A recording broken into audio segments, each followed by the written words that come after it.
Hello, hello. Hey, ladies. Welcome back. Welcome back. Welcome back to another episode of Fit, Fine, and Flowing with yours truly, Sasha Janae. I'm so happy to be here with y'all. I'm very excited. I was telling my producer that today I worked out and I only did like 40 minutes of cardio. So the pre workout is in my body and it doesn't know where it wants to go. So if I'm talking fast, if I'm very excited, just thank the pre workout gods. Okay. So I hope everybody's doing well. Happy Wednesday. Happy hump day. We're almost to Friday Junior, which is tomorrow, and then Big Friday, right? I just want to let you guys know tonight's episode is just brought to you by water because we need to hydrate. It's very important. If you listen to my last episode, you're welcome. Okay. So I left Alani home today. That's it. Okay. So let's get into it. Peaks and valleys. Um, I'm so excited about this episode. First of all, I'm very excited about this episode. I love when an episode comes together because sometimes episodes are like, what do I talk about? What do I talk about? And then like I get it, but I'm just like not sure how it's going to flow, and then it flows, right? And today's episode, like when I seen it, I was like, well, this is a fitness podcast. And I was like, but you know what? It's not like fit life is cute. It sounds cute, but we have so many different facets to our life. So I'm so excited to talk to you ladies about this episode tonight. Anyways, Fit, Fine, and Flowing, episode number 8. Can you believe that this is episode number 8? Can you believe I'm sitting here wearing like big girl lashes? Like, who am I? Anyways, so episode 8, Peaks and Valleys. Let's see. I always do this because on the way to the studio, every single time, I'm like, okay, what's my peak? What's my valley? What's my peak? What's my valley? And then boom, here we are. And I just can't even recall. So it's not that nothing good happened. It was a good week. It was pretty mellow. Oh, my peaks. I had the craziest weekend. I had a really great weekend. I needed some time to like process some big feelings. And so me and my girl got together on Saturday night. We went and seen Carrie Hilson perform. We went to an R&B party. So basically in Miami, every single month there's an R&B party and it's literally R&B, like good, beautiful R&B. So imagine being in your shower at home, getting ready, singing at the top of your lungs, sounding crazy. But then imagine being in a space full of beautiful Black people, Black and brown people, and they're serving drinks to you. Okay. And you get to sing your favorite R&B songs at the top of your lungs. It was amazing. Such a great experience. It was a great venue, great experience. Carrie Hilson came out. We were so close to the stage. She did her thing. She can sing in real life, which I really, really love. I don't mind if an artist can't sing in real life because, I don't see them in real life every single day. I listen to their mixed and mastered stuff, but she can actually sing in real life. So I think that was an amazing show, an amazing time. And then Sunday went to brunch and showed my tail, literally and figuratively. So had a really excellent weekend. Life's about balance. And last weekend we were outside. And so Sunday ended outside and Monday started 75 hard. So I was talking about this a little bit in episode 7. I started 75 hard. I did it for a week and then I took a break. Like I decided I was going to press restart because brunch was already planned and I knew I wanted to drink. It was a personal choice. And so I was like, okay, well, now I'm confident that I can do it because I did it for a week.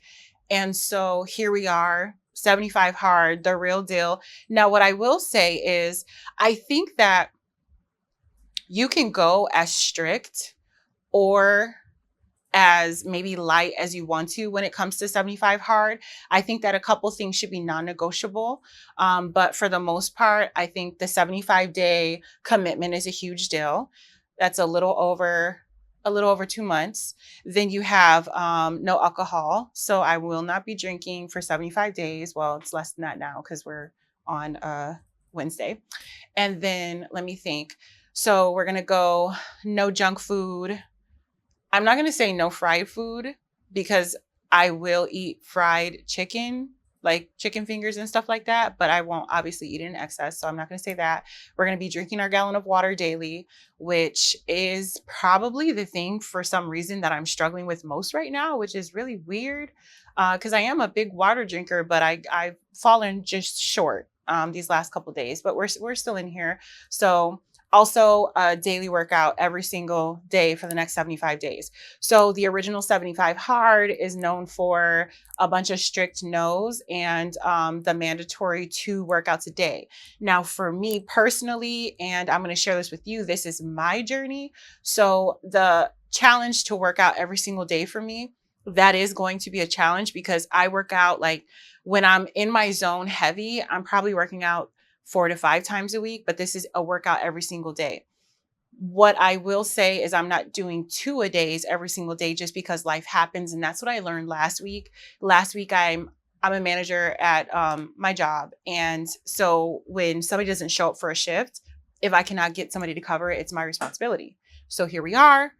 It's a Friday. I get off of work just to go right back into work. Of course, I didn't have time to do 2 workouts. Did I do 1 workout? I didn't even have time to do 1 workout. So I think with that being said, life happens. That was something that I did not have control of. That was something that is just something that I can't say is a non-negotiable for me. So moving forward, I'm going to be doing 4 workouts that are going to be 2-a-days. So you have your weight training because I'm very serious about my weight training. So you're going to have your weight training and then you're going to have your cardio. They also say a strict 45 minutes of cardio, but if I'm doing 2.5 miles in like 40 minutes or 36 minutes, it just kind of is what it is, to be honest with you. So then you have the other 3 days because there's 7 days in a week. So there's 7 days in a week, right? So the other 3 days, I'm going to commit to at least 1 workout. So the goal in mind is to be able to do the 2-a-days. But if I'm not able to, I'm giving myself that grace to be able to move through. So 75 hard, 4 days on, 2-a-days, 3 days off, 2-a-days, and at least 1 workout. So today I was able to hit the Stairmaster. That's my girl. I love her. She comes through in the clutch. I really didn't want to work out today.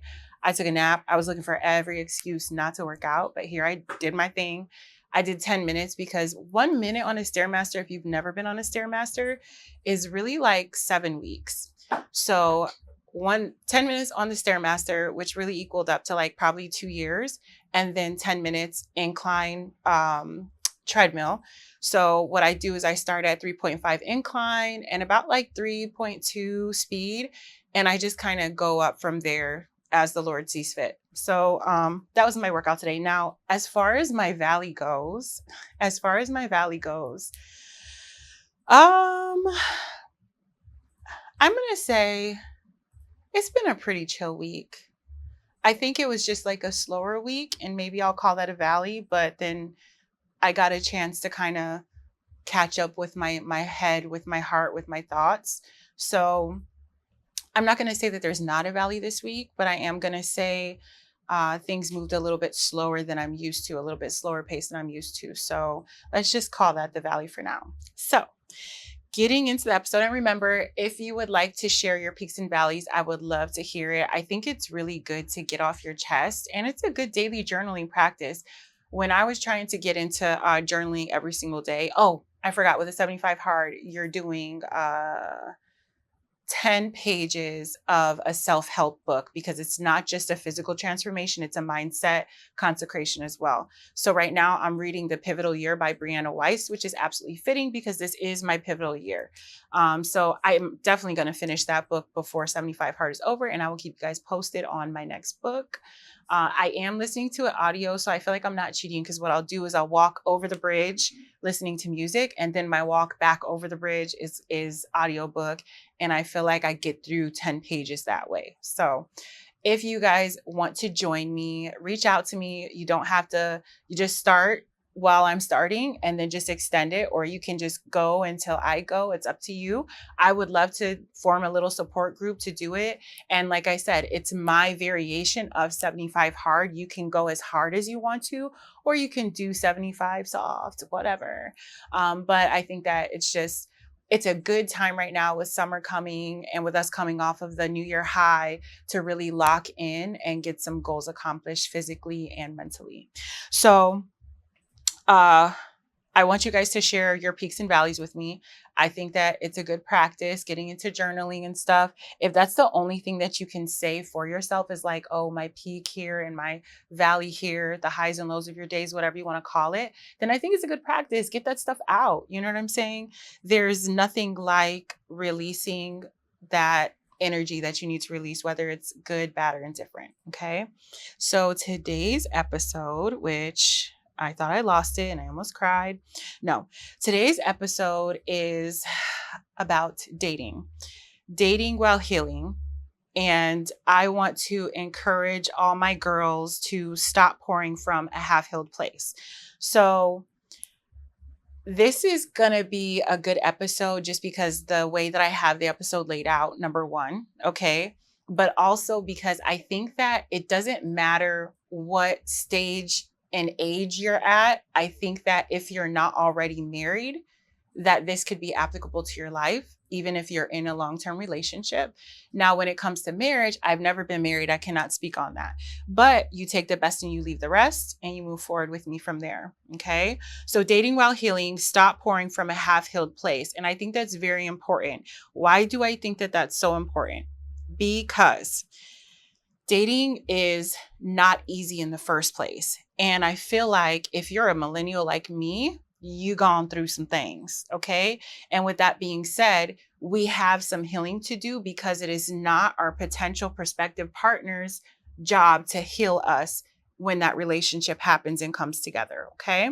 So I'm doing something a little bit different, just kind of tweaking the style to see how this lands with you guys. But I have a question for you, and it's rhetorical because this is a camera. No, I'm just playing.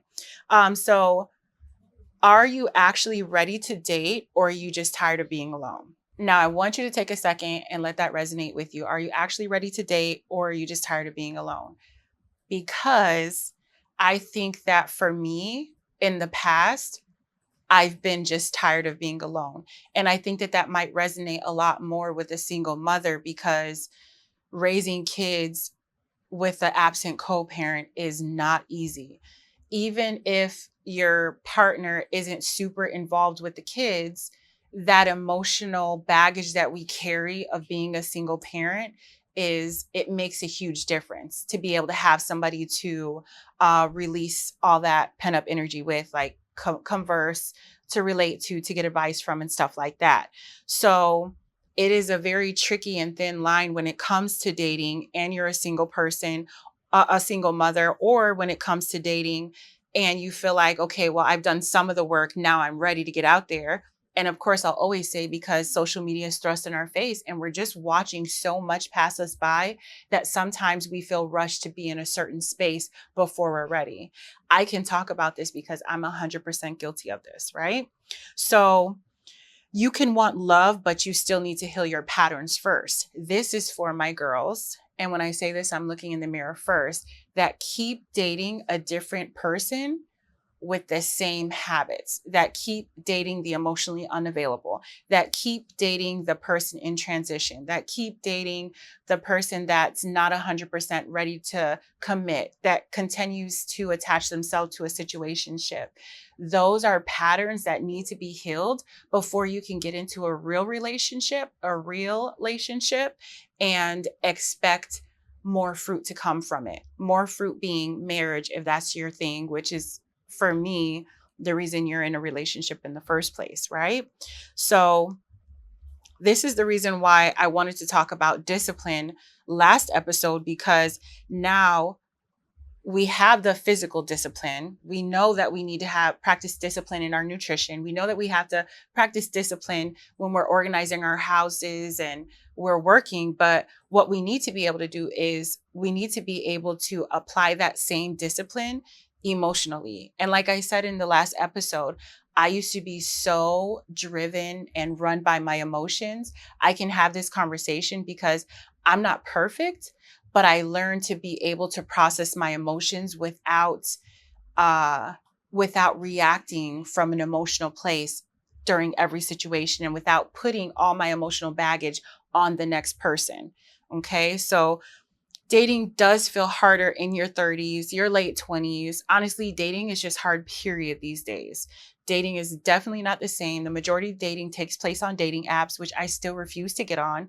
I've been on a dating app maybe one or two times, okay? One or two times.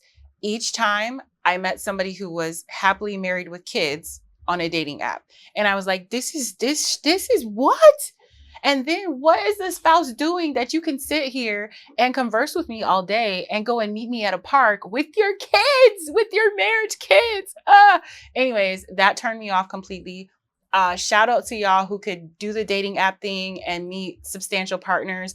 For me, it's just not my thing. I'm going to go outside. I'm going to be outside one day and I'm going to be like doing something random and regular. And then like my husband is going to just meet me in that place because I just don't see it on a dating app. Okay.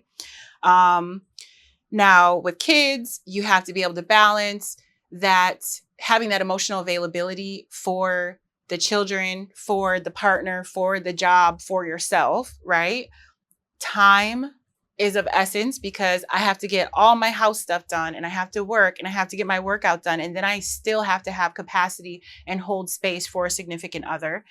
Like I said, emotional baggage, honestly, baggage just period, because a lot of times what we tend to do is we tend to have this big duffel bag and then we put all of our baggage in there and we say, oh, I don't have baggage, or there's maybe one or two things that I need to work on, but that's not true. You're just compartmentalizing, and that stuff will come out in that relationship and that could make or break your relationship. Also, you're faking the funk because you're not 100% healed.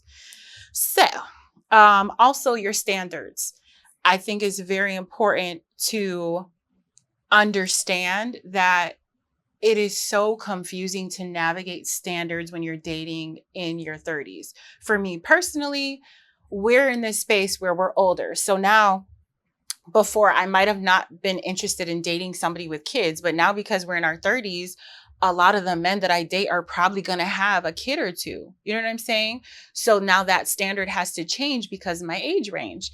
It doesn't have to 100%, but you have to understand there's a unicorn out there, but that unicorn isn't that perfect individual. It's the perfect individual for you. And there's a difference between that. Okay. So, like I said before, the question that I had for you guys before, are you actually ready to date or are you just tired of being alone? And I want to let you guys know the best recipe for heartbreak and disaster is getting into a relationship because you're settling, because you're just tired of doing it alone. I promise you, entertaining yourself, getting to know yourself, building yourself is so much more valuable than just settling because you want a warm body next to you. Okay. It can't just be, if you value yourself enough, you should be to the point where you understand it can't just be anybody. It has to be my body. It has to be the person that God chose to send for me, because I'm a lot to deal with. And I need somebody who's going to be here to be able to deal with me in all my stuff. And also I need somebody that's going to be able to balance me when I can't balance myself, because it's a partnership. So are you ready to date, or are you just tired of being alone? And if you guys have time to sit with this episode, maybe you're just watching in the car while you're working out, whatever, right? But when you have a chance, if you're in this phase where you're deciding whether or not to move to the next level and get into a relationship or stay single, sit down, write down these questions, and then pour your heart out to yourself to kind of figure out where you're truly at. Okay. Because summer is coming. What you doing getting in a relationship with summer is coming. You know what I'm saying? Because summer is a good time for you to flourish, for you to bloom, for you to explore, for you to travel by yourself. Summer is such a great time for you to enjoy getting to know yourself. And also it's a great time for you to be outside and put yourself into a situation where you can meet your potential significant other. So, attention versus intentions, love bombing, communication, and wasting time. Okay. So segment 2 is a little bit near and dear to me because I love attention. I used to say that shamefully, but I'm not going to say it shamefully now, because now I know what type of attention I love. But before I came to this space in healing, I just loved attention. I love being told I'm pretty. I love the pursuit and everything like that. But it just isn't all good. So you have to start to become very, use your intuition, very intuitive of the people that you're allowing to pursue you, of the people that you're allowing to get your attention from, because all attention isn't good attention. So I pose to you this question. Do you like him? Or do you just like the attention he's giving you? You will get bored so fast if you're dealing with somebody just because they're a consistent conversation. Because once you get past the part of them giving you attention, you're going to start to see the real person. And then from there, you're going to have to make a decision. But you might have already been stringing this person along just because you want the attention. And at this point and at this big age, we shouldn't be so attention starved, because at some point as a woman, you have to start digging into your healing bag. If you are starving for attention, I don't want to say that about myself, but I'm going to say it because we're holding ourselves accountable here at Fit, Fine, and Flowing.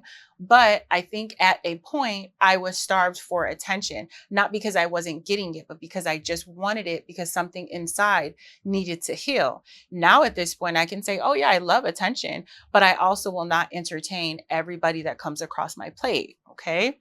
So when it comes to attention, I have fallen victim to love bombing. So I'm not going to say so many times like that because that sounds bad. I've fallen victim to love bombing. And love bombing is basically somebody just not giving you a second to breathe and to digest what's happening in that relationship and actually getting to know them. They're just throwing a lot of flattery your way. And then all of a sudden it stops. That's how you know it's love bombing, because all of a sudden it's just done for. And you're left here wondering, well, what the hell happened to all that beautiful romance and flowers and everything that was happening before? Nothing changed on my end. What changed on your end? And that's when the real person starts to come out. Okay. Now, texting versus real effort, that's basically like communication.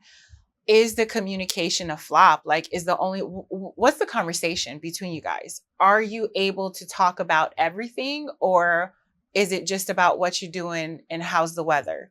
Because there has to be, I mean, there doesn't have to be, you're your own woman. But for me personally, there has to be some type of depth to the conversation. I have to be able to feel vulnerable enough with you to talk to you about things that are bothering me, to talk to you about, things that I'm dreaming of, goals and stuff like that. So how's that conversation between you? And that consistent, what you doing? Good morning, beautiful.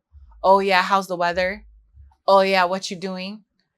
That gets old really fast. And it's nice to hear from somebody consistently every single day, but that's for the birds, because at a certain age, you got to understand, like, there's no fruit coming from these lips. So why am I continuing to entertain them? Especially if you're looking for your person. Okay. Also, I will let you know, it happens most when you're not looking. And that's why I'm an avid encourager of, like, listen, ladies, focus on yourselves. You don't have to be mean. You can go on a date or two, but if you're just chasing that man, you're just chasing a man to come and save you, girl, it's not going to happen, Disney princess. It is not going to happen. It only happens in the movies. And I promise you, you will love yourself more at the end of the day if you stop and you get to know yourself and you understand that at the end of the book, it's really you. Okay. It's really you saving yourself. So, red flags that we ignore. This one I can attest to too, because a lot of times when we're in relationships, we see the red flags, but we tend to explain them away because we're tired of being alone. We tend to explain them away because this person is finally consistent. And I promise you, the red flags will not turn green, because you cannot change a person. So if they're not communicating clearly with you, if they're, for me personally, if I'm talking to a dude and he's not mentioning being around his kid and he has a child, that's a red flag for me. We're not doing that, because I have kids. How can I expect you to come in and be my partner And if you're my partner, my kids are included in the package deal, but you never talk about your kid. So what type of provision are you going to have for my children? What type of love are you going to bring to the table for my kids if we decide to get into a situation? Let's see, red flags. That I feel like availability in the way beginning of a relationship can sometimes be questionable because, sir, do you have a place to live? And I think a lot of times we just try and rationalize that and explain it away because they're so fine, because they got a good job, because they're popular, which is really crazy. But I see it amongst my peers. I still see it amongst millennials. And it's like, girl, wake up, because you aren't going to, you're not going to find what you're really searching for, because you have to be 100 and then your partner is going to be 100. And when you guys come together, you complete each other in the sense that you're two wholes, instead of being, well, I'm almost there and they're almost there. You guys are still going to be able to learn from each other. But I believe that I want to be 100% Sasha for a person. That way, when they come along, they don't have to do work healing me and I don't have to do work healing them, because we're both making a choice to be together. So pay attention to red flags. Stop trying to explain the red flags away and listen to your friends, not your hating ass friends, but listen to your friends that have some good common sense, because a lot of times it's okay to need an outward opinion about something, because sometimes you just need that confirmation. I could be hard headed. So sometimes I need my girls to step in and be like, girl, you know that you deserve better than that. Girl, you know that that's not the guy for you because you're here and he's here. And I don't want to see that he's here because I'm just ready to be in a relationship. And that's where we mess ourselves up a lot of times. So I would say with red flags, ask yourself, what are you ignoring right now that you know is a red flag? And it's a red flag because, listen, stop and evaluate. Why would you continue forward with this person when you said to yourself you didn't like qualities XYZ, but you're turning around and you're still dealing with somebody with those same qualities? It's a different package, same thing, same vibe. So you're going to end up in the same situation. Now, let's see here. Before I get to this next space, I want to just explain, because we are a fitness podcast, I want to just explain the impact of, I guess, being, and I know a lot of people will understand this when I say this, but being unequally yoked with your partner. So having a partner that isn't meant for you, okay? Your nervous system knows before your heart admits it. And that's that intuition that lies deep within us that is getting butterflies, but these are not the happy butterflies. These are probably like moths, old moths that need to be exterminated or whatever. So when it comes to red flags, you already know what's happening. As soon as it hits you, if you got any type of sense to you, you know what's going on and you know that you should stop it. But we always want to take it a bit further because women are so, we fall prey to potential very easily.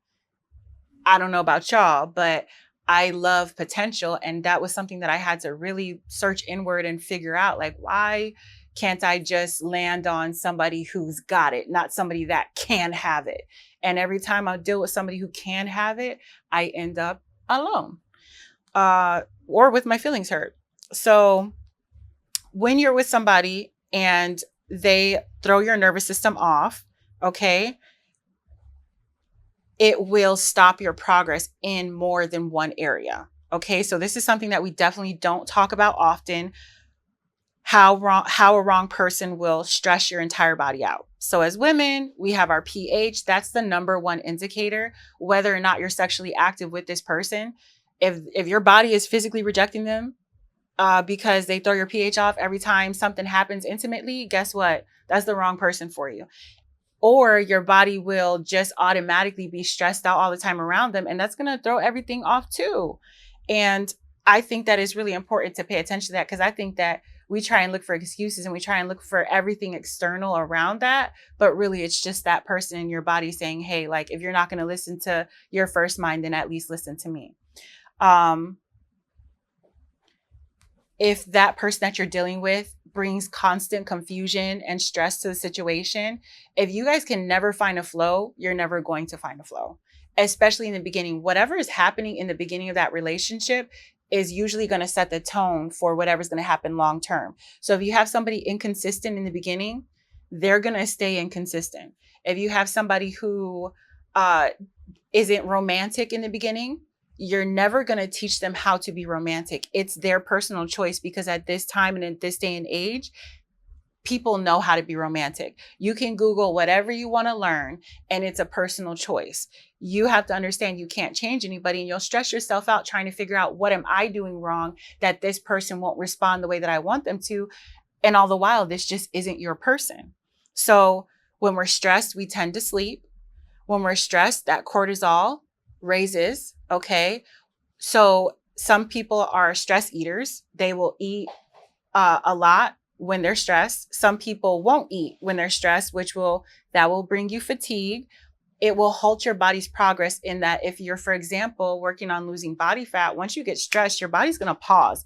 It doesn't want to lose no body fat. And if you do stop eating, and you're not feeding your body, you're not going to have enough fuel to be able to do your daily functions. You're not going to have the energy to deal with your children, your friends, your job.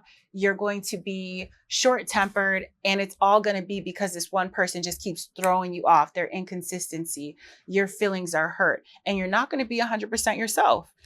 I think exhaustion is huge. If you're not getting enough sleep without stress, you're throwing off your body. But now, if you throw in not getting enough sleep because your life, and then a partner stressing you out, then you're definitely going to send your body into an overdrive of stress.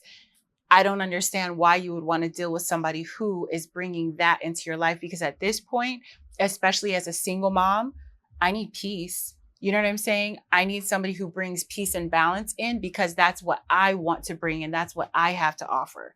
I can't have anybody in my space bringing anything less, because I have a business to build. I have kids to raise. I have this brand. I have people watching me and looking at me, and I have this body that's in transition that I have goals for. So just to keep it simple, you want to make sure that when you're dealing with somebody who's inconsistent, hot and cold, or draining, you just leave them alone. That's the red flag there, sis. That's absolutely the red flag there. And unfortunately, once that cortisol starts to spike, it's harder to lose weight. You're low energy for the gym. You're emotionally eating, you're sleeping poor, and you're giving just bad energy altogether. And you don't want to be in a space where somebody controls how you navigate life as a person. Like, as a woman, I don't want to be with somebody who, if they're in a good mood with me, I'm giddy, I'm happy, and I'm on cloud nine, and then they're in a bad mood with me, and then I'm sad and I'm depressed and I don't want to talk to anybody and all I want to do is sleep. I don't want the partner that I'm with to dictate the mood that I'm in. I want to be my own person. And that has a lot to do with learning who you are before you get into a relationship. Okay. So now I'm getting somewhere with this, because I think it's very important that dating, if you are in a dating space, that you start to take dating just a little bit more serious, if that's where you're at, because I'm a big on energy. So I don't want to continue to come in contact with energy that throw me off. And then I'm looking crazy and I'm not realizing why, but it's because I'm letting everybody in my space.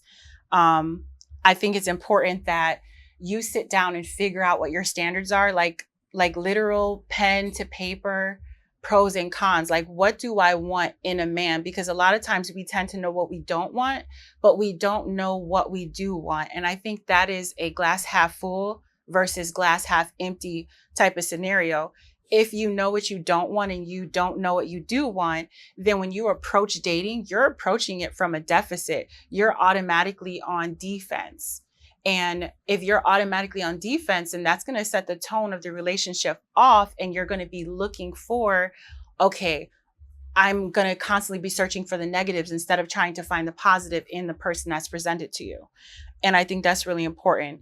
Also, dating with intention.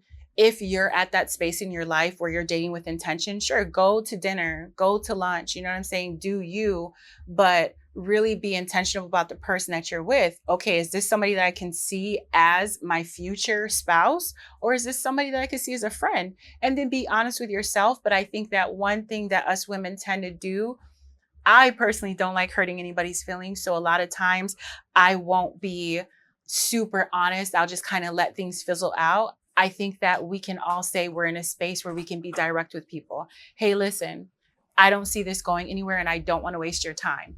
And even though sometimes that might sound harsh in the beginning, it's going to save both you and them space. And I think that it's important for us as a part of our healing to start setting those boundaries and putting your foot down. If you're not interested in somebody, you're just not interested. Don't string them along for their money because we're beyond that. We make our own money now. Okay. We get our own promotions. We take care of our households the way that we're supposed to. I want to encourage my girls, even though I personally believe that a man will come to provide and balance the household, right? I want to encourage my girls to already have that foundation laid because I feel like women need men. Don't get me wrong. But I also feel like if there's not a man present, you're not incomplete. So I want to encourage you to do all the things and have all the productivity that you have when you're in a relationship, even when you're out of a relationship. That way, your drum is going to beat whether or not that person is here or there. Okay.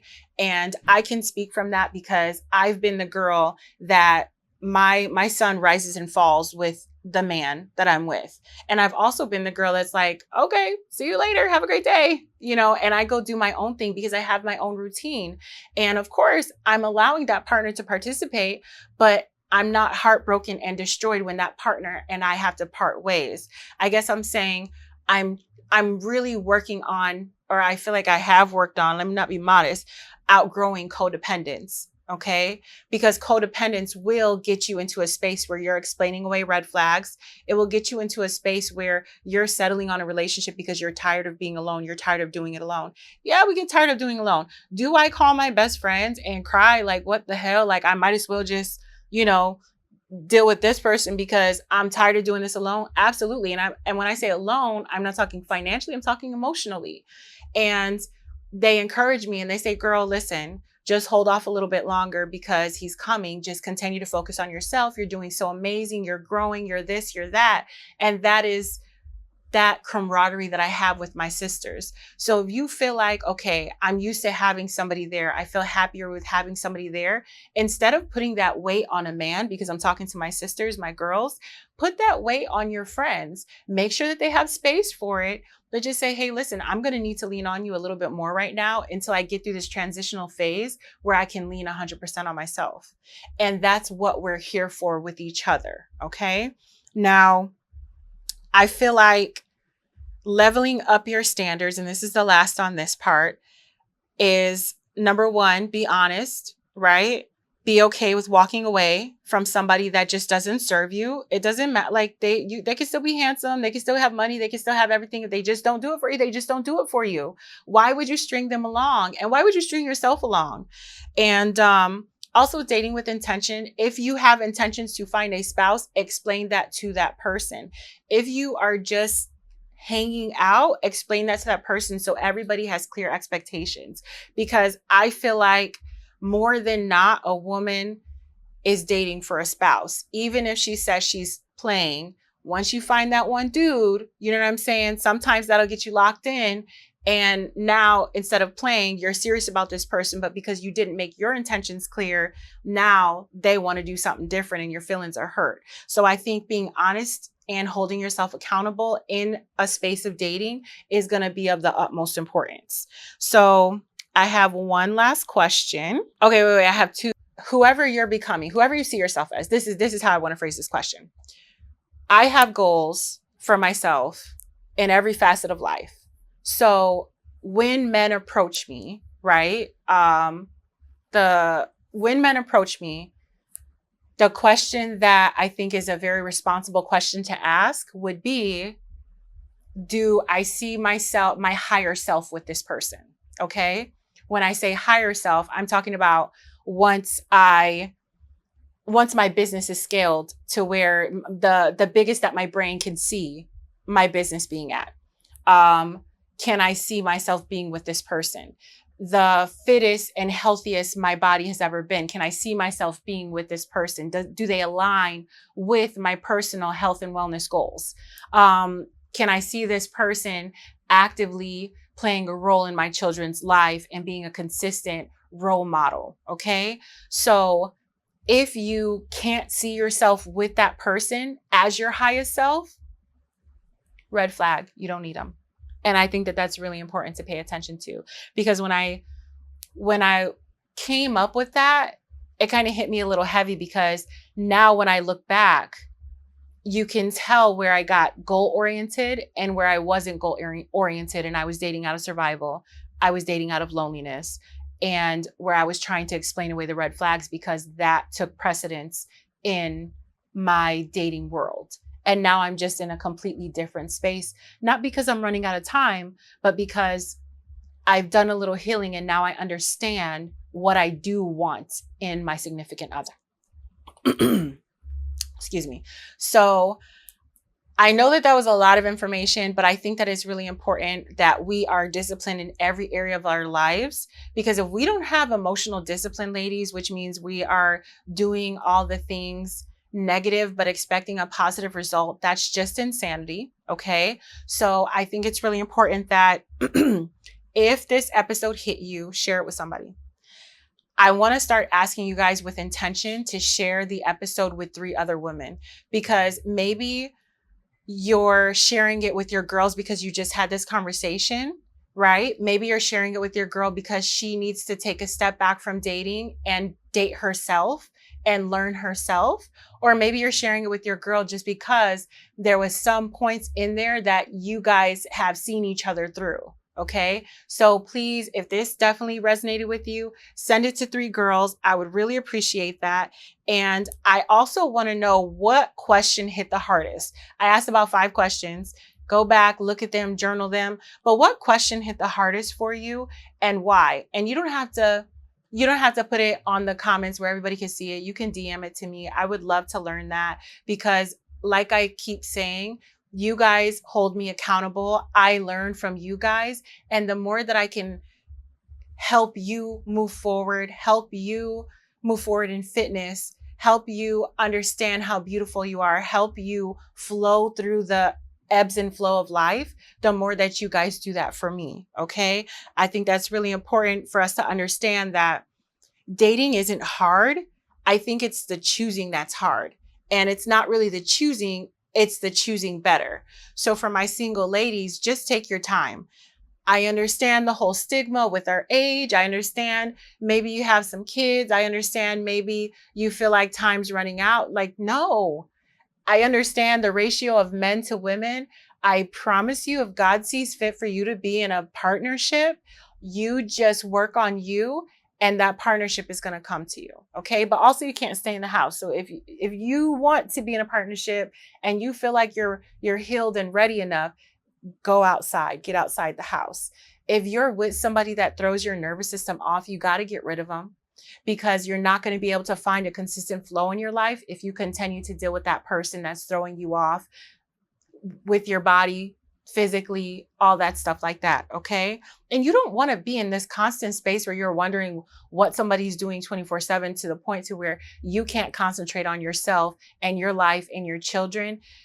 For my single moms, do not let dating overshadow and take up so much of your time and energy that you have little to spare for your kids. And I say that with love. And I say that because I think that we've all dealt with an imbalance of energy there. Okay. If you're in a situation where you feel like is inconsistent, or it's a situation where you feel like you just need to maybe take a step back, don't be afraid to set that boundary, because at this big age, everybody should understand boundaries. And if that person doesn't understand that you're setting a boundary and you have to take a step back for you personally, then that's another red flag that that's not your person. So I really hope that you guys got something and gained something valuable from this conversation. Like I said, Some of y'all are married, some of you are single, some of you guys are dating just for fun, and some of you are dating with intention. Listen, take the best and leave the rest, and really take some time with yourself to soul search and figure out what's the next move moving forward. Do you need to do some more healing? Because personally, I feel like I do need to do some more healing. I think about the dating world and I think about what it is. And I think about the fact that I'm not on a dating app. So does that mean I'm going to be single forever?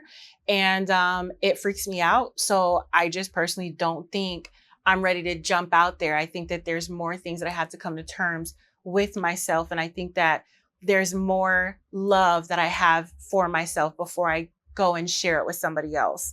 So thank you so much for coming to another episode of Fit, Fine, and Flowing. I look forward to hearing from y'all and have a good day. All done. All done.